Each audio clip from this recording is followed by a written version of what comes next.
Il a été changé en boule de merdasse.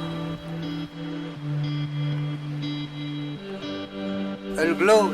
Elle glow. Il faut qu'on pète. Alors moi il m'épate. Et on lui pèlera le son comme au bailli du Limousin. On a rendu un beau matin, on a rendu avec ce tripe. Flattez-moi. Eh ben la denrée, on est en France. Allez, cul sec. Bonjour, bienvenue sur Histoire d'en dire plus. Aujourd'hui, on parle d'un réalisateur, producteur et scénariste très célèbre qui a à son actif des grands films cultes, Robert Zemeckis. Allez, c'est parti mon kiki. Robert Zemeckis, donc, est un réalisateur, producteur et scénariste américain, né le 14 mai 1951 à Chicago. Découvert grâce au film d'aventure À la poursuite du diamant vert, il a entre autres réalisé la trilogie Retour vers le futur, Qui veut sauver la peau de Roger Rabbit, Forrest Gump, récompensé par 6 Oscars, et Seul au monde.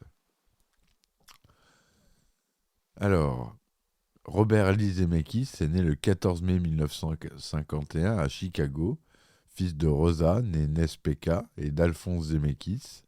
Son père était lituanien-américain, tandis que sa mère était italo-américaine. Robert est diplômé de l'Université de Californie du Sud en cinéma-télévision. Il s'est très vite fait connaître en remportant un Student Academy Award pour son film A Field of Honor en 1973, auquel ont succédé de nombreux films primés. Il se fait remarquer par Steven Spielberg qui, impressionné, accepte d'être producteur exécutif sur ses 2 premiers longs métrages en 1978, Crazy Day, I Wanna Hold Your Hand, et en 1980 La Grosse Magouille, que Zemeckis a coécrit avec son collaborateur Bob Gale, le fameux. Les 2 films sont bien reçus par la critique, mais échouent commercialement. Le tandem a une autre histoire en stock, celle d'un adolescent voyageant dans le temps, mais aucun studio n'y croit. C'est l'acteur Michael Douglas qui propose finalement à Zemeckis de mettre en scène un projet de film d'aventure dont il serait la star aux côtés de Kathleen Turner.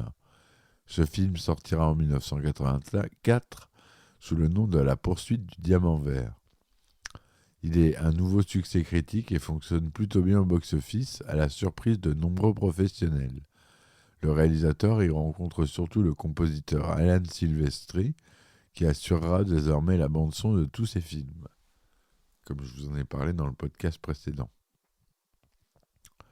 Les studios Universal donnent alors son feu vert au projet chéri par Robert Zemeckis et Bob Gale en 1985. Retour vers le futur sort dans les salles américaines et connaît un énorme succès critique et commercial. Avec Gale, il décroche sa première nomination à l'Oscar, celui du meilleur scénario. Le cinéaste profite de cette reconnaissance pour s'atteler à un projet risqué, d'un point de vue technologique et commercial, pour les studios Disney, avec Qui veut la peau de Roger Rabbit. Il peaufine en effet le procédé combinant animation et prise de vue réelle, et livre une satire du show business qui est acclamée par la critique, en remportant 4 Oscars. Le score du film au box-office de l'année 88 confirme le potentiel commercial du cinéaste.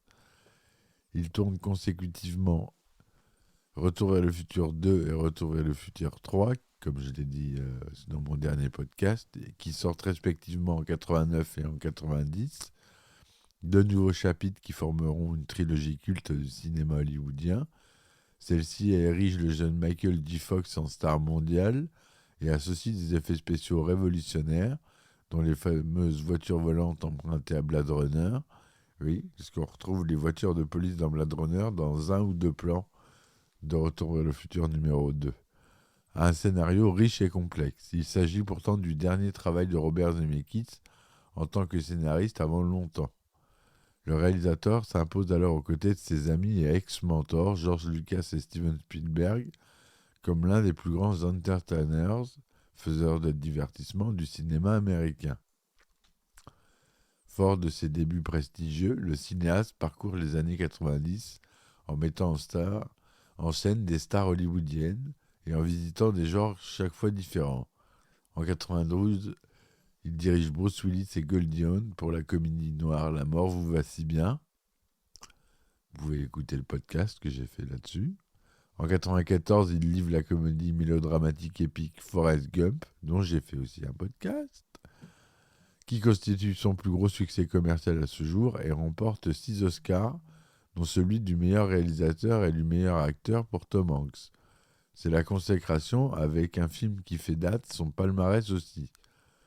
Fort de cette reconnaissance, il parvient à lancer la production de Contact, un ambitieux récit de science-fiction resté en gestation un certain temps.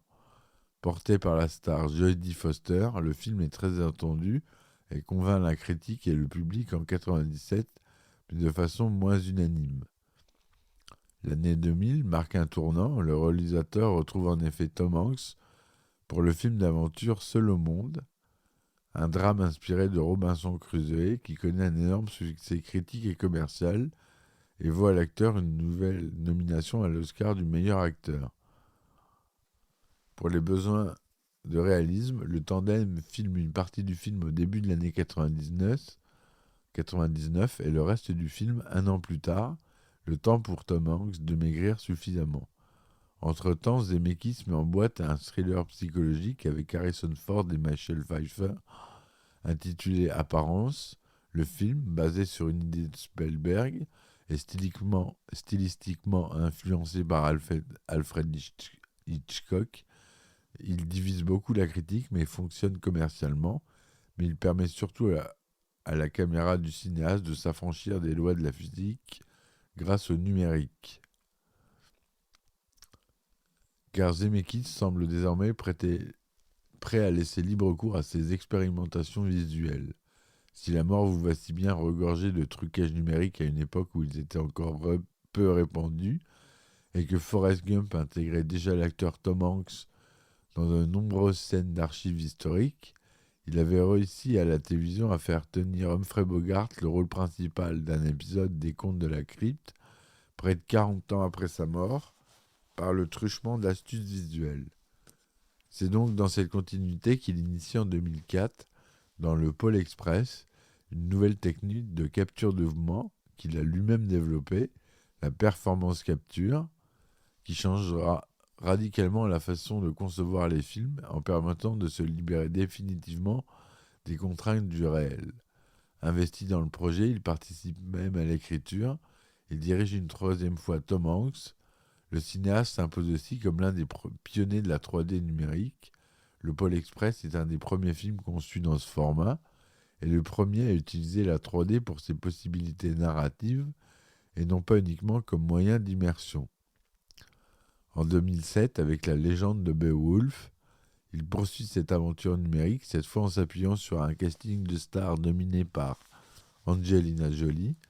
Le long-métrage, qui déçoit commercialement mais conforte néanmoins son intérêt pour les grandes sagas et la littérature anglo-saxonne, Shakespeare étant très souvent cité et utilisé, il conclut cette trilogie en 2009 avec Le drôle de Noël de Scrooge, qu'il a écrit avec Jim Carrey en tête, mais le film échoue commercialement et ne convainc pas la critique.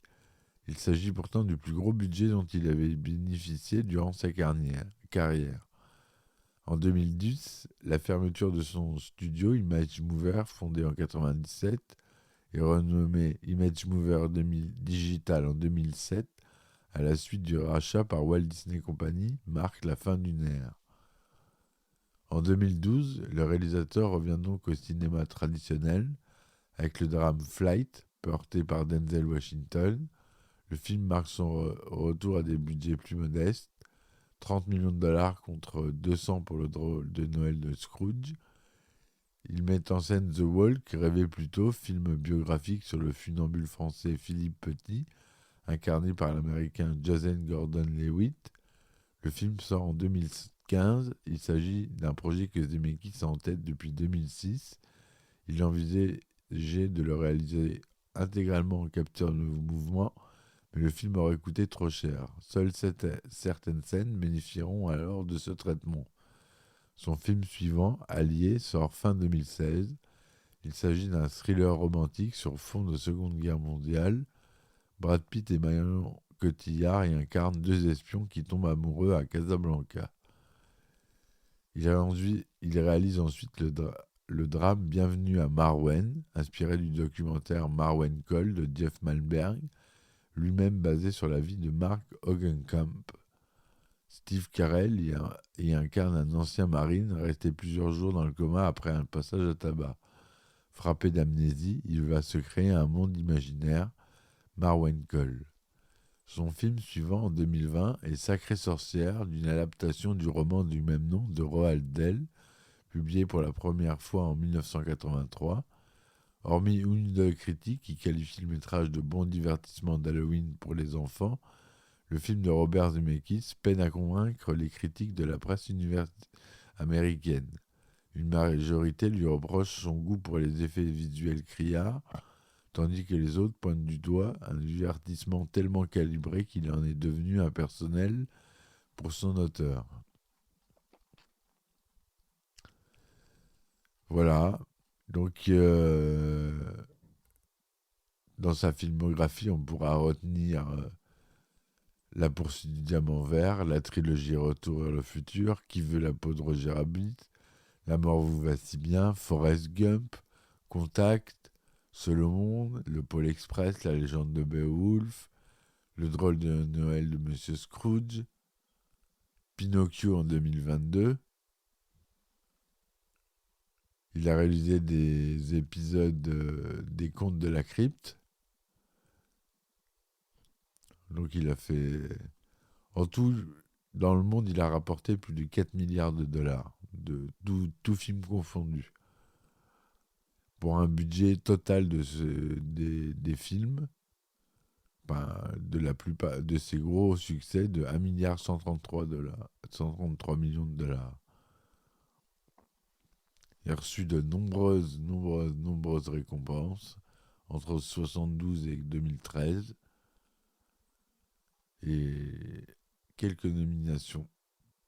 Voilà ce que je voulais vous dire sur Robert Zemeckis, un grand réalisateur que je vous conseille d'aller compulser tous ses films. Je vous dis à très vite pour une nouvelle chronique et merci de m'avoir écouté. Ciao, ciao. Il a été changé en boule de merdasse.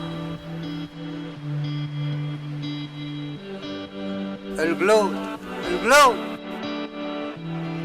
Il faut qu'on pète. Alors moi, il m'épate. Et on lui pèlera le son comme au bailli du Limousin. On a pendu un beau matin, on a pendu avec ce tripe. Flattez-moi. Eh ben la denrée, on est en France. Allez, cul sec. Hop.